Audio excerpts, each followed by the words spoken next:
अध्याय परमाणु की संरचना के दूसरे भाग में हम निम्न शिक्षण बिंदुओं पर चर्चा करेंगे। सबसे पहले हम बात करेंगे परमाणु संख्या, उसके बाद द्रव्यमान संख्या, फिर हम समस्थानिक और संभारिक को भी सउदाहरण समझेंगे। उसके बाद हम इलेक्ट्रॉन वितरण की बोरबरी स्कीम को समझेंगे और अंत में हम संयोजकता व संयोजकता इलेक्ट्रॉन के बारे में भी चर्चा करेंगे। तो आइए अध्याय के इस भाग को प्रारंभ करते हैं।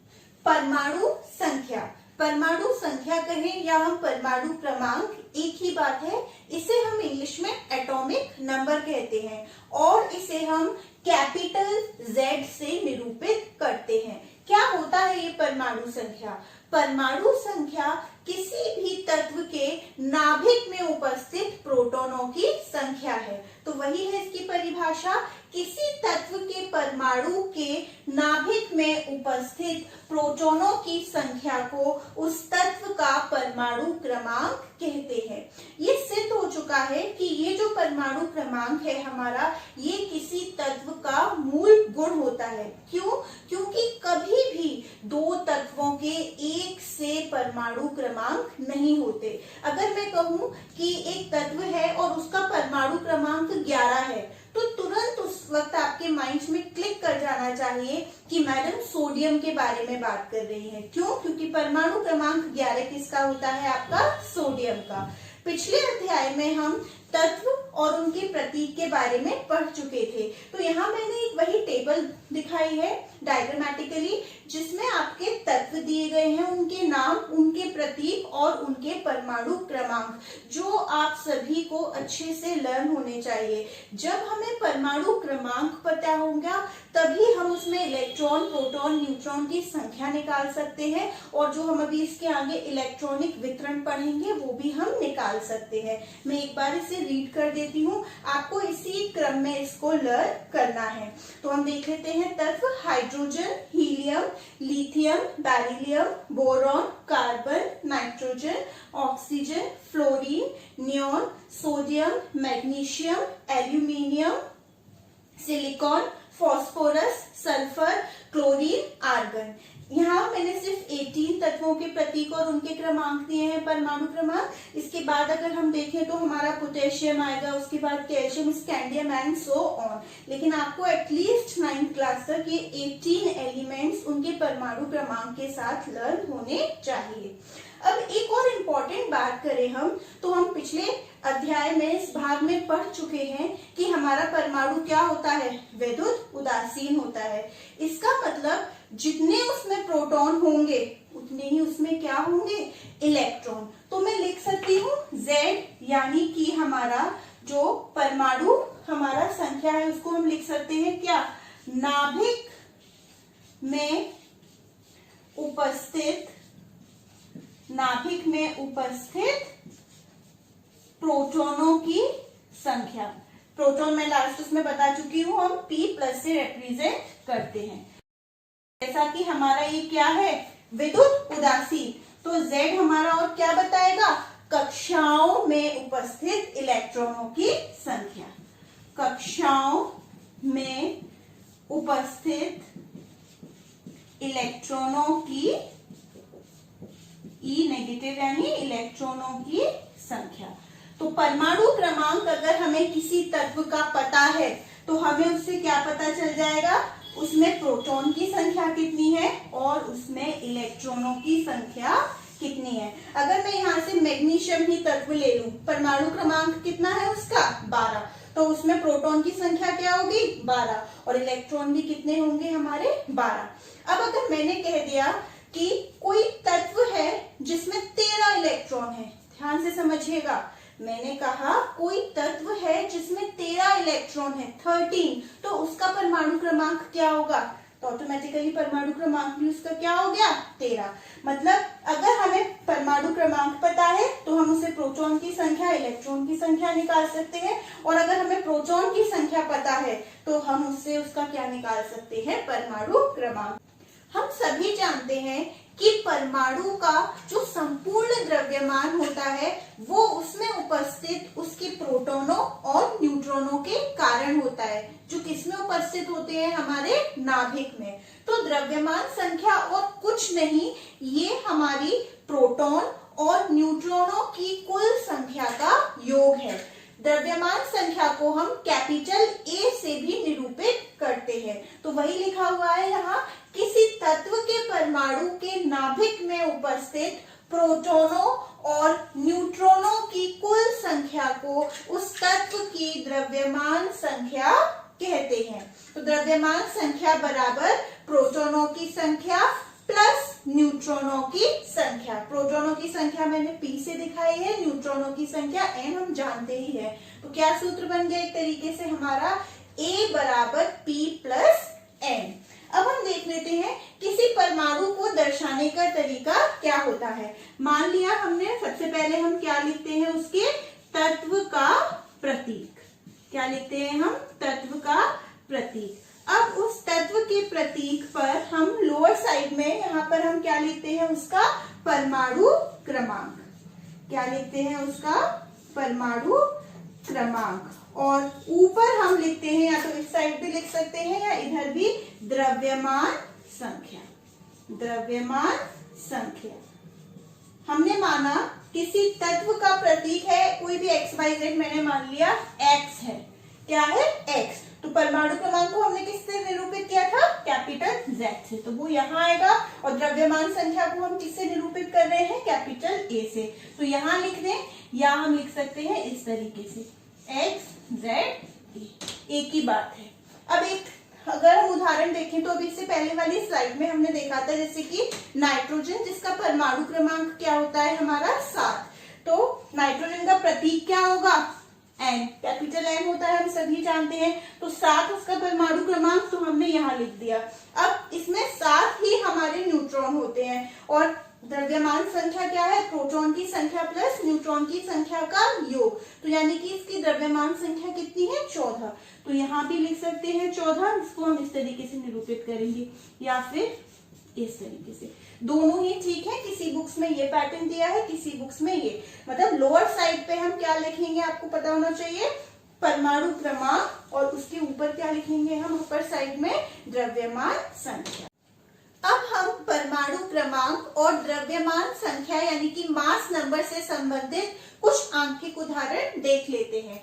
सबसे पहला आंकिक उदाहरण है हमारा, एक तत्व का परमाणु क्रमांक 17 तथा द्रव्यमान संख्या 35 है। इसमें प्रोटॉनों, इलेक्ट्रॉनों तथा न्यूट्रॉनों की संख्या बताइए। हमें क्या दिया हुआ है, परमाणु क्रमांक। परमाणु क्रमांक को हम किससे निरूपित करते हैं, अपना Z से। परमाणु क्रमांक यानी कि Z बराबर हमें दिया है 17। और क्या दिया है हमें, द्रव्यमान संख्या। द्रव्यमान संख्या हम किससे निरूपित करते हैं, कैपिटल ए से, और वो कितनी दी हुई है हमें, 35। अब हमें क्या क्या निकालना है, हमें प्रोटॉनों की संख्या निकालनी है, इलेक्ट्रॉनों की संख्या निकालनी है, और न्यूट्रॉनों की संख्या निकालनी है। अब हम ये जानते हैं कि Z यानी कि परमाणु क्रमांक बराबर हमारे क्या होता है, प्रोटॉनों की संख्या, प्रोटॉनों की संख्या। और जैसा कि हम जानते हैं परमाणु विद्युत उदासीन होता है, तो यही क्या होगी उसमें, इलेक्ट्रॉनों की संख्या। ये मैं आपको बता चुकी हूँ, इलेक्ट्रॉनों की संख्या। यानी कि Z बराबर P बराबर E। और Z आपका कितना दिया हुआ है, आपका परमाणु क्रमांक 17। तो प्रोटॉनों की संख्या और इलेक्ट्रॉनों की संख्या कितनी हो गई हमारी, 17। तो प्रोटॉन भी 17 हो गए, इलेक्ट्रॉन भी हमारे 17 हो गए। अब हम जानते हैं हमारा जो द्रव्यमान संख्या होती है, द्रव्यमान संख्या किसका योग होती है हमारी, प्रोटॉनों और किसका योग, न्यूट्रॉनों। प्रोटॉन और न्यूट्रॉन का योग। द्रव्यमान संख्या हमें कितनी दी है उसने, 35 दी है। और प्रोटॉन की संख्या अभी हमने पता कर ली कितनी है हमारी, 17। तो अब n यहाँ, अब हम ये 35 और ये यहाँ के किसके बन जाएंगे, नेगेटिव के n। तो ये हमारा कितना आ गया, 18। तो यानी न्यूट्रॉनों की संख्या हमारी कितनी निकल आई? 18। तो प्रोटॉन भी 17, इलेक्ट्रॉन भी 17 और न्यूट्रॉन हमने कितने निकाल लिए? हमारे 18। जैसा कि हम जानते हैं कि कभी भी दो तत्वों के एक से परमाणु क्रमांक नहीं हो सकते, पर प्रकृति में एक ही तत्व के कुछ ऐसे परमाणु पाए जाते हैं जिनके परमाणु क्रमांक तो समान होते हैं, लेकिन जो द्रव्यमान संख्या होती है वो अलग अलग। और ऐसे तत्वों को, ऐसी स्पीशीज को हम कहते हैं समस्थानिक, जिसे हम इंग्लिश में कहते हैं आइसोटोप्स। तो इसकी क्या परिभाषा है? एक ही तत्व के वे परमाणु जिनके परमाणु संख्या समान, वेरी इंपॉर्टेंट, परमाणु संख्या यानी कि Z समान, परंतु द्रव्यमान संख्या भिन्न भिन्न हो, समस्थानिक कहलाते हैं। अगर हम उदाहरण की बात करें तो सबसे पहले हम देख लेते हैं हाइड्रोजन के समस्थानिक। हाइड्रोजन के कितने हमारे समस्थानिक है? 3, प्रोटियम, ड्यूटेरियम और ट्राइटियम। इसको हम लिखते हैं प्रोटियम को 1H1 और ड्यूटेरियम को हम लिखते हैं 1H2 और ट्राइटियम को हम लिखते हैं 1H3। तो आप देख सकते हैं इन तीनों में परमाणु क्रमांक क्या है? समान, 1 1 1, लेकिन जो हमारा द्रव्यमान संख्या है वो अलग। इसमें 1 है, इसमें 2 है और इसमें 3। अगर मैं न्यूट्रॉन की संख्या की बात करूं तो प्रोटियम में न्यूट्रॉन नहीं होते। ड्यूटेरियम में बात करूं तो 2 - 1 न्यूट्रॉन होगा और ट्राइटियम की बात करूं तो 3 - 1 हमारे न्यूट्रॉन कितने हो जाएंगे? 2। नेक्स्ट हम उदाहरण देखते हैं क्लोरीन के समस्थानिक के। क्लोरीन के हमारे 2 समस्थानिक होते हैं। एटॉमिक नंबर यानी कि परमाणु क्रमांक कितना है? 17। हमारा एक होता है 35 और एक होता है हमारा 37 यानी कि 37। यहाँ से पता चलता है कि प्रकृति में बहुत से जो तत्व हैं उसमें समस्थानिकों का क्या मिलता है? मिश्रण मिलता है। तो अब एक सवाल उठता है कि कौन सा द्रव्यमान लिया जाए क्लोरीन का, 35 वाला या फिर 37 वाला? ऐसी परिस्थिति में हम औसत द्रव्यमान संख्या की गणना करते हैं और ये गणना हम किस उस आधार पर करते हैं कि किस समस्थानिक का कितना प्रतिशत प्रकृति में पाया जाता है। यहाँ पर जो हमारा 35 वाला है इसका लगभग 75% हमारे प्रकृति में पाया जाता है और इसका लगभग 25%। तो हम यहाँ से क्या करते हैं? औसत द्रव्यमान संख्या की गणना करते हैं। हमारा 35 वाला कितना है? 75% और हमारा 37 जब द्रव्यमान संख्या है उसका कितना प्रतिशत पाया जा रहा है? हमारा 25%। जब आप ये कैलकुलेशन करेंगे तो ये लगभग हमारा आता है 35.5 यू आप पढ़ चुके होंगे पिछले अध्याय में, एटॉमिक यूनिट होती है। इस तरीके से हम जो द्रव्यमान संख्या लिखते हैं वो क्या लिखते हैं? क्लोरीन की 35.5। अगर किसी तत्व का समस्थानिक नहीं है तो उसका जो हमारा द्रव्यमान संख्या है वो किसका मतलब मास बता रहा है हमें? प्रोटॉन का और न्यूट्रॉन का। अगर अब हम कार्बन के समस्थानिक देखें तो कार्बन के भी 2 समस्थानिक होते हैं हमारा, एक परमाणु क्रमांक तो 6 है, एक 12 वाला और एक हमारा होता है 14 वाला।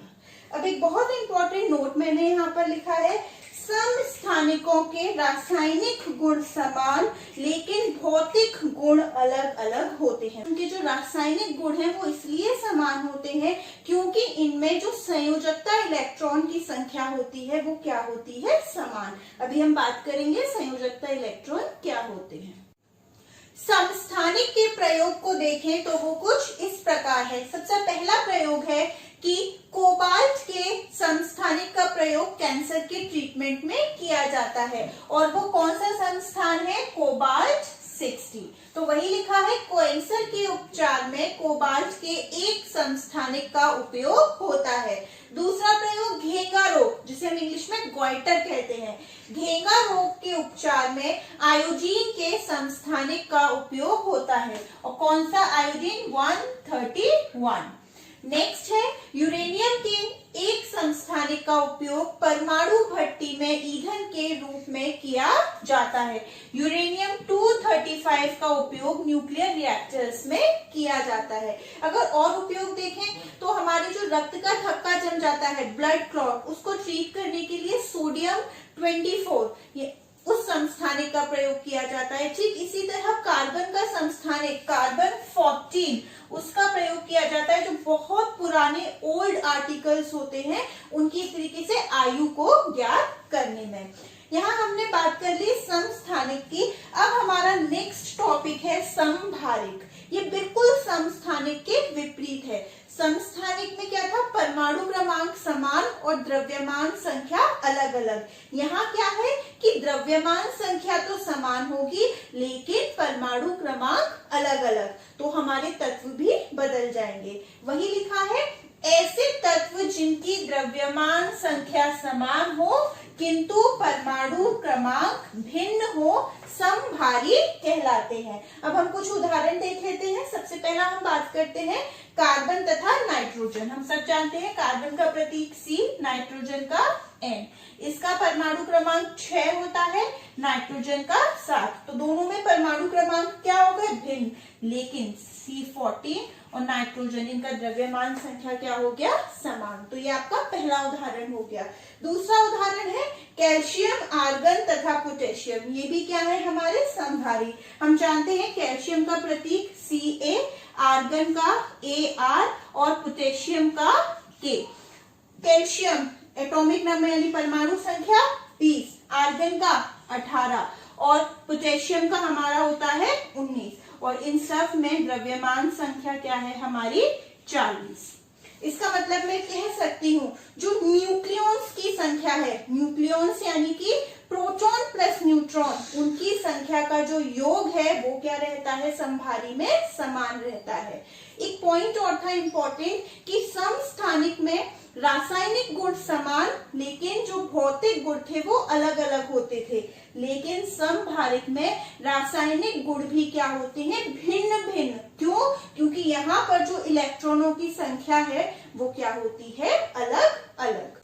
हमारा नेक्स्ट टॉपिक है परमाणु में इलेक्ट्रॉन के वितरण की बोर-बरी योजना या फिर स्कीम। हमने अपना परमाणु मॉडल पढ़ा था, बोर मॉडल, जिसमें उन्होंने बताया था कि ये जो इलेक्ट्रॉन होते हैं हमारे, वो कुछ निश्चित कक्षाओं में चक्कर लगाते हैं। अब इन कक्षाओं में जो इलेक्ट्रॉनों की संख्या होती है वो भी क्या होती है, निश्चित होती है। और उनका वितरण किस प्रकार होगा वो हमारे वैज्ञानिक बोर और बरी ने बताया था। तो वही लिखा है, परमाणुओं की विभिन्न कक्षाओं में इलेक्ट्रॉन के वितरण के लिए बोर और बरी ने कुछ नियम प्रस्तुत किए जो इस प्रकार हैं। बहुत इंपॉर्टेंट नियम है, क्योंकि जब हमें ये नियम अच्छे से समझ आएंगे तभी हम किसी भी तत्व का इलेक्ट्रॉनिक विन्यास निकाल पाएंगे। सबसे पहला नियम, किसी कोश में इलेक्ट्रॉनों की अधिकतम संख्या को सूत्र 2n² से दर्शाया जाता है। कितने इलेक्ट्रॉन होंगे ये किस सूत्र से डिसाइड होगा, 2n², जहाँ n क्या है मैं आपको बता चुकी थी, प्रिंसिपल क्वांटम नंबर कह ले, हम कक्ष संख्या कह ले, या ऊर्जा स्तर। तो देख लेते हैं किस कक्ष में कितने इलेक्ट्रॉन होंगे। हमने कक्षा या कोश K, L, M, N। अब K के लिए n क्या होगी, वैल्यू 1, L के लिए 2, M के लिए 3 और N के लिए 4। 2n² सूत्र से क्या हो जाएगा, ये 1 का स्क्वायर 1 ही रहेगा, 2 1 जा 2। अब हमारा ये सूत्र क्या हो जाएगा, 2 का स्क्वायर, 2 2 जा 4, 4 2 जा 8। अब हमारा n शेल के लिए 3 3 जा 9, 9 2 जा 18 और लास्ट हमारा n शेल के लिए n क्या हो जाएगा, 4। तो 4 4 जा 16 और 16 2 जा 32। यानी कि K कोश में अधिकतम कितने इलेक्ट्रॉन आ सकते हैं, 2। L में कितने आ सकते हैं अधिकतम, 8। M में 18 और N में हमारे अधिकतम 32 इलेक्ट्रॉन आ सकते हैं। अगर हम इस तरीके से देखें तो ये बीच में उसका क्या है, परमाणु का नाभिक। अगर ये हमारा कौन सा है, K, L, M, N, तो K कक्षा में कितने इलेक्ट्रॉन आएंगे हमारे 2। L में कितने आएंगे 8, 1 2 3 4 5 6 7 और 8। इसी तरीके से M में कितने आ जाएंगे हमारे 18, और तत्व क्या है उस पर निर्भर करेगा, और N में कितने हमारे 32। दूसरा नियम है सबसे बाहरी कोश में इलेक्ट्रॉनों की अधिकतम संख्या 8 हो सकती है। बहुत इंपॉर्टेंट, जो सबसे बाहर वाला कोश होगा उसमें केवल कितने इलेक्ट्रॉन अधिकतम आ सकते हैं 8। आप कहेंगे मैम बाहर M है तो उसमें 18 आ जाएंगे। अभी इसके लिए भी अलग नियम है कि एक साथ वो 18 इलेक्ट्रॉन नहीं आ सकते। कैसे कि सबसे बाहरी कक्ष में कितने इलेक्ट्रॉन अधिकतम रहने चाहिए 8। तीसरा हमारा नियम है कक्ष क्रमानुसार ही भरे जाते हैं, मतलब पहले K भरा जाएगा, फिर L, फिर M और फिर N। ऐसा नहीं है कि पहले हमने L कक्ष में इलेक्ट्रॉन भर दिए, नहीं, क्रम से ही वो भरे जाएंगे। और लास्ट नियम है किसी कक्षा में 8 इलेक्ट्रॉन होने पर नई कक्षा प्रारंभ हो जाती है, चाहे उसकी अधिकतम सीमा कुछ भी हो। जैसा कि मैंने बताया M में हमारे 18 इलेक्ट्रॉन अधिकतम आ सकते हैं, लेकिन हम उनको एक बार में नहीं भर देंगे। आप एकदम कहते हैं मैम इसमें तो पूरे 18 भर देंगे, नहीं, पहले हम केवल अधिकतम कितने भरते हैं 8, उसके बाद फिर हमें बाहरी कक्षा पे जाना पड़ता है, उसमें 8 भर के फिर हम अंदर आते हैं। इलेक्ट्रॉन वितरण के कुछ उदाहरण देखने से पहले हम ये छोटा सा टॉपिक संयोजकता देख लेते हैं, जो बहुत इंपॉर्टेंट है। वैसे हम पिछले अध्याय में इस टॉपिक की बात कर चुके थे। इसका मतलब होता है कि किसी तत्व की दूसरे तत्व के साथ संयुक्त होने की क्षमता। हम सभी जानते हैं कि प्रत्येक परमाणु चाहता है कि उसके बाहरी कोश में कितने इलेक्ट्रॉन रहे 8 इलेक्ट्रॉन। क्यों? क्योंकि ऐसे ही परमाणु को क्या माना जाता है स्टेबल। अब वो 8 इलेक्ट्रॉन करने के लिए या तो इलेक्ट्रॉनों की क्या करता है साझेदारी करता है, या तो लेता है या फिर देता है, तो वो भी क्या कहलाती है उसकी संयोजकता।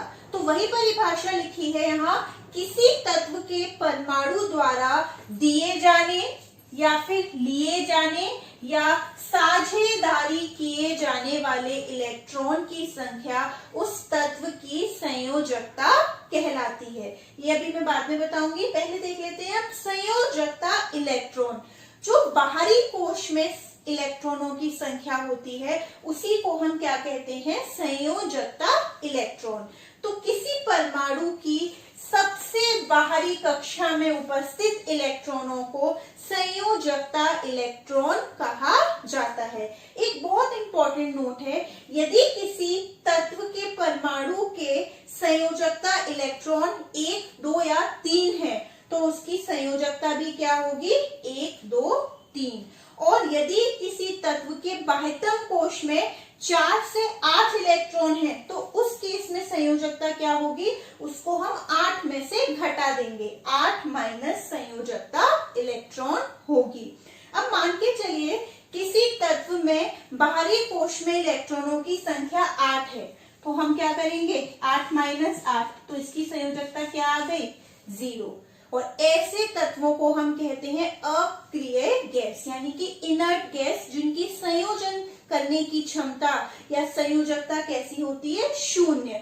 वे रासायनिक रूप से किसी भी अभिक्रिया में भाग नहीं लेती। तो वही यहाँ लिखा है, धातु की संयोजकता क्या हो गई, उसके बाहरी कक्ष में इलेक्ट्रॉनों की संख्या, और अधातु की संयोजकता क्या हो जाएगी 8 में से उसको हम घटा देंगे, 8 माइनस बाहरी कक्ष में इलेक्ट्रॉन की संख्या।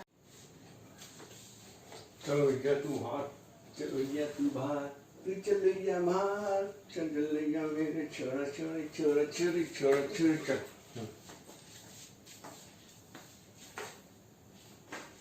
अब हम देख लेते हैं कुछ तत्वों के परमाणुओं में इलेक्ट्रॉनों का वितरण व संयोजकता। तो यहाँ पर मैंने कुछ तत्व ले लिए हैं, अब हम उसका स्टार्टिंग करते हैं कैसे वितरण होगा। सबसे पहला तत्व है हमारा कार्बन, जिसका प्रतीक C होता है, हम सभी जानते हैं, और परमाणु क्रमांक भी मुझे उम्मीद है अब आपको लर्न हो गया होगा, कितना होता है 6। तो उस पर इलेक्ट्रॉनों की संख्या भी कितनी होंगी 6। अब हम करते हैं अपने इलेक्ट्रॉनों का वितरण। हमारे कोशों का नाम क्या है K, L, M और N। इसका मतलब हमें 6 इलेक्ट्रॉनों का वितरण करना है। K कक्षा में हमारे अधिकतम कितने इलेक्ट्रॉन आ सकते हैं? 2। तो इसका 6 है परमाणु क्रमांक या इलेक्ट्रॉनों की संख्या, तो 2 हमने भर दिए। अभी कितने और बचे हैं? 4 और बचे हैं। तो बाहर वाले L में कितने आ सकते हैं हमारे? 8। लेकिन हम कितने भरने हैं अभी? 6 में से 2 गए तो 4। तो इसका मतलब कार्बन के K कक्षा में 2 इलेक्ट्रॉन होंगे और L कक्षा में हमारे 4 होंगे, M और डैश में कोई नहीं होंगे। यहाँ पर संयोजकता इलेक्ट्रॉन कितने होंगे? संयोजकता इलेक्ट्रॉन यानी बाहरी कोश में इलेक्ट्रॉन, तो बाहरी कोश L और इसमें कितने इलेक्ट्रॉन है? 4।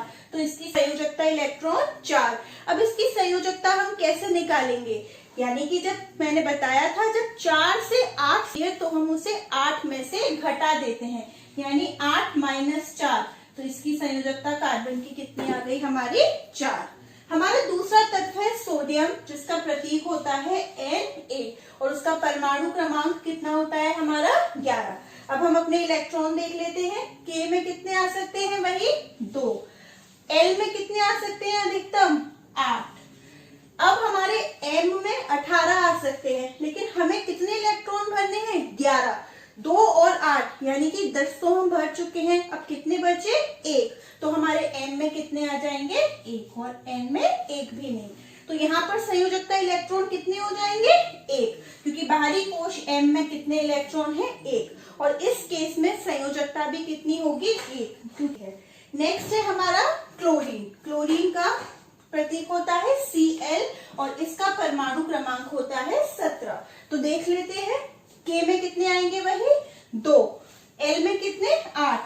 8 और 2 10 हो गए। अब कितने इलेक्ट्रॉन बचे हमारे? 7। तो M में कितने आ जाएंगे? 7, क्योंकि हम जानते हैं कि M में एक साथ मतलब अधिकतम तो 18 आ सकते हैं, लेकिन एक बार में कितने आएंगे? 8। तो वो इससे कम है। और N में 1 भी नहीं।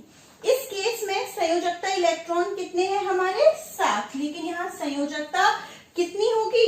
8 - 7। ये हम माइनस क्यों करते हैं? क्योंकि क्लोरीन के लिए अगर हम देखें तो 7 त्यागने से ज्यादा आसान रहेगा, 1 वो किसी से ग्रहण कर ले, इसलिए।